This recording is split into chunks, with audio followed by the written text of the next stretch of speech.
Big pass Tamil season 9 டே 93ல் பார்த்தீங்க அப்படின்னா அடுத்த டாஸ்க்கு பணப்பெட்டி டாஸ்கில் வந்து அடுத்த இது வருது. அது என்ன அப்படின்னு பார்த்தீங்கன்னா, ஒரு ரூம்குள்ளே வந்து ஒரு டேபிள் மேலே ரெட் பால்ஸ் வந்து 3 எல்லோ பால்ஸ் வந்து அடுக்கி வச்சுருப்பாங்க. ஐ மீன் ஸ்ப்ரெட் பண்ணி வச்சுருப்பாங்க.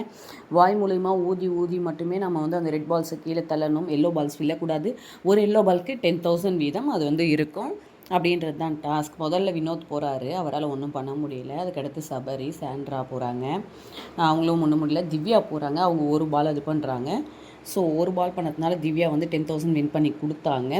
ஒட்டு மொத்தமாக பார்த்திங்கன்னா 1,75,000 ரூபாய் ஜெயிச்சிருக்காங்க இந்த டீம் அப்படின்றது தான் இந்த டாஸ்குடைய முடிவில் பிக் பாஸ் வந்து அனௌன்ஸ் பண்ணுறாரு. பார்ப்போம் எவ்வளோ கேஷ் பெட்டியில் இவங்க நிரப்புறாங்க, அதை யார் கொண்டு போகிறாங்க அப்படின்றத நம்ம பார்த்தா தான் தெரியும். ஏன்னா விக்ரமும் கொண்டு போகிற ஐடியாவில் இருக்கார், அரோரா, சாண்ட்ரா இவங்க எல்லாருமே அந்த ஐடியாவில் இருக்காங்க.